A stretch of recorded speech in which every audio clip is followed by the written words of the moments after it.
what I'm trying to understand in your testimony, Representative Honedale and Senator Grothman, is it seems to be you're basing this on anecdote and what you believe to be the facts. What I'm trying to understand is we're going to make the statutory change is that the current selection process in place since whatever it's been in place is so deficient that the end result is that there's not trained employees, which ultimately is going to help the economy continue.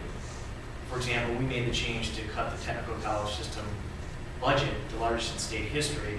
So now this is your idea to get the technical colleges more efficient in their operations on course curriculum and the like, which eventually flows to the economy. What I'm trying to understand is where's the data that shows that these boards are deficient in their actions based on their professions coming to the board? Well, I'll make a couple of comments. Well, I would want to go first one sentence real quick, but I wouldn't call my whole life an anecdote because I have worked with the tech colleges. I'm a big supporter of the tech colleges. I think part of the reason we're here today with this bill is because guys like us in business and industry that hired the folks that come out of the tech colleges, we want them to be ready to go for whatever the industry trend is at that time. And the makeups of the boards, and actually, if you really dig down deep, the boards that take care of K-12 are neglecting our skilled labor force in Wisconsin. They don't promote it anymore either. But the whole purpose is I want these tech college boards to be more visionary, more business savvy, kind of predict what's coming. You know, sure, we all know we need welders in southeast Wisconsin, but you just can't become a good welder overnight. You got to work your way up the ranks. Tech colleges, we train them only so much, and then they have to get into the industry and become good at it and be able to work their way up into different and better companies as they go. But I think, Representative Malevsky, that if you poll or talk to any business person in the manufacturing industry, you will find they're going to tell you the same story we're telling you here today. They need the tech colleges to be more reactive to what's coming down the road instead of just putting out fires. All of a sudden somebody says, hey, we need a bunch of nurses. Well, we'll start some nurses classes. We need a bunch of welders. We'll expand that. Business people are more tuned into what's coming. And thus, that's the reason for the bill. All right, just my last part, Mr. Chair. Have you seen what the tech colleges put out as far as under your bill who would not currently be of current members who would not be eligible to serve, assuming this bill could be retroactive, who would have to step down? Have you seen their memo on this? So they list a bunch of people. For example, do you believe that the Assistant Secretary of the Army for the Pentagon should not be able to serve on the board, which she currently serves on in the Janesville Blackhawk Tech School? Do you believe that the president of the Kenosha Area Business Alliance should not serve on the board? Do you believe that I haven't seen that one. the business development officer for Oak Bear should not sit on the board? And you know, the list goes on. Well, CEO for nonprofit insurance companies. Well, That's the. well, there's nobody who has to step off the board. The point is, we want to have a majority on the board with a business background. I mean, these are all fine people. You're listing somebody here who's on the state patrol, somebody who's a sheriff, somebody who works for the school district, a bunch of people here who work for school districts, but somebody who works for a CISA, that's all fine and good. But you're kind of illustrating here on your list what the problem is. You also have such nice, fine people who don't work for business. And we can have some people who don't work for business, but when you have a situation like Milwaukee or Technical College, where really like 2 of the 9 people have a business background, that's overboard. And, you know, some of these people are going to make it, some aren't. I also want to respond to your comment that you're cutting the tech schools. The tech schools, of course, get some money from the state of Wisconsin, they get some money from the levy, and they get some money from tuition. I believe that overall, if you combine the 3, the tech schools compared to other areas of government are going to not have that much of a reduction compared to overall funding. And I do believe Act 10, which is probably the best thing done in the state of Wisconsin for the last 50 years, is going to have more of a benefit for the tech schools than a lot of than a lot of other institutions. So, Okay, thank you, Mr. Chair. One other thing, if the bill's gonna move, I at least hope that, you consider broadening the definition of who a business person is.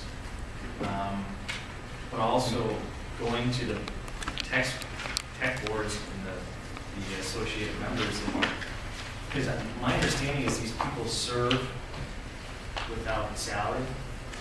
So, They only get stipends for expenses, gas and so stuff. I think part of what you're assuming is that you change the law and all these people that are great business people and busy and the like are going to have time to serve on this board that they're not really getting paid to be at. As former Governor Thompson, he's getting paid to be on the boards that he's on, unlike this scenario. Well, I unfortunately have to run to another meeting, but I really appreciate the answer. yeah, I'll respond to that. And I don't mean to focus overwhelmingly on Milwaukee or Tenneco College, I think we should have said that all. But if you look at Milwaukee or Tenneco College, basically it's Milwaukee County, Ozaukee County, and Jamestown. I bet if you combine that area, the number of people who are willing to devote themselves to running government, say on school boards or village boards or what have you, which pays a little bit more than stipend, but not much more, I bet it has to be hundreds. Because all the villages in Milwaukee County, villages in Ozaukee County. And there are other people who are lining up for those jobs, so I don't think it's going to be difficult to find people to step up. And quite frankly, in the past, there have been people willing to step up from the business community. The business community has tried to put people on Milwaukee area Tenneco College board, and they get all the way to the final point, and they don't make the final cut, which would indicate to me that we kind of have a situation around there, which is almost an anti-business bias as far as who makes the final cut to be on these boards. Mr. Chair, if I may, I just, from a very personal note, I believe I'm probably the most industrial legislator in the building. Spending 20 years as a heavy steel fabricator, and hiring many people, firing a few along the way too. I truly believe in the next 2 decades that Wisconsin is either going to get it right and become one of the strongest manufacturing states again, due to the whole global climate. Everybody's needing things that we make. Or we're going to miss the boat. So that's why today we're in front of you with this. It's a rather simple modification to just simply have our tech colleges do what tech colleges are supposed to do. Not supposed to be teaching English. They're supposed to be developing our Wisconsin skilled trades, which we really need because everybody my age is retired or retiring from our skilled trades, and we need to replace this workforce in a very important manner right now. So that's my final comment. Representative Bristol. Thanks, Mr. Chair, thank you for bringing forward this bill, because I think it's an interesting discussion to have at this time. A couple comments, though, about some of the things that were said, and actually one that you just said, we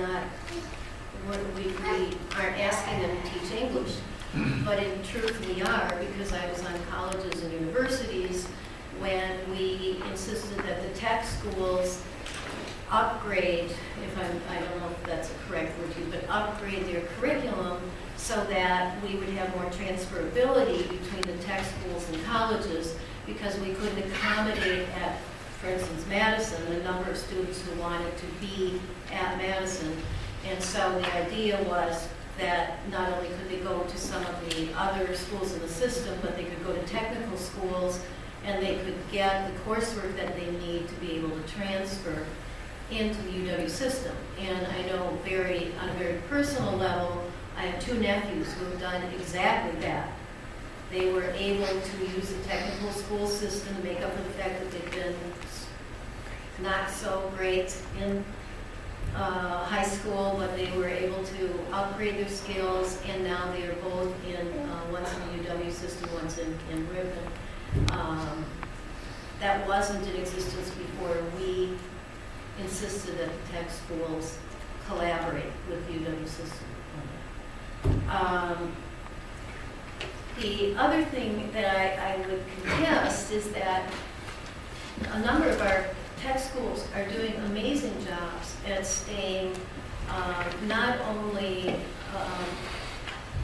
in gear with what's happening in the private sector, but a step ahead. And I would mention Chippewa Valley and the fact that they have worked very hard to be the leader. I think they are the leader in nanotech coursework. And so everything from being able to create the instrumentation, the instruments used, to using the instruments, and that's an area of manufacturing that is growing. So I think that while I appreciate the discussion here about ways to maybe have more of a linkage, I think maybe what we need to do is look more at school-to-work programs. And- K-12? And, well, no, I mean, you know, K-12, but also, and in our technical school systems, to see what sort of linkages we have with businesses. I mean, it might be different regionally. And I know that there's a lot of linkage in the Madison area with businesses that use students from MATC for internships and to work them into their company. And maybe what we need is a real focus on a particular technical school system and what linkage is missing. And I say that not because I disagree that with your contention that more business people might be helpful on the board, but when I see the statement from the District Boards Association of all the people who would not qualify, Senator Grothman, you wouldn't qualify other than under additional member.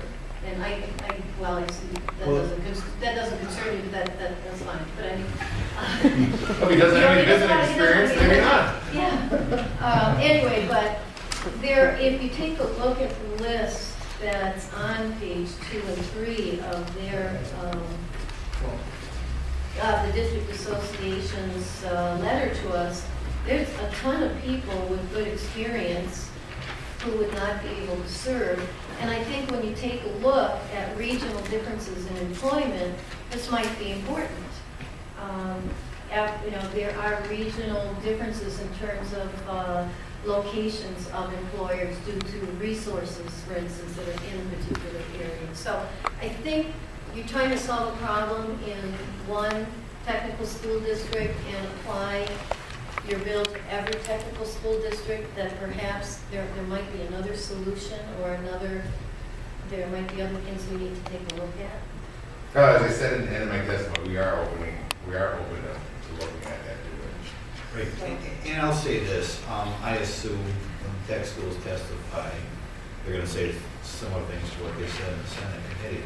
And they seem, to me, it was a little bit disturbed, they seem more concerned about hurting somebody's feelings who's gotta get off the board than having a more business-oriented board. Again, none of these people have to step off the board. It just means that if you have a board like Milwaukee, where you have 7 people of the 9 who really aren't business-related, that's just overboard.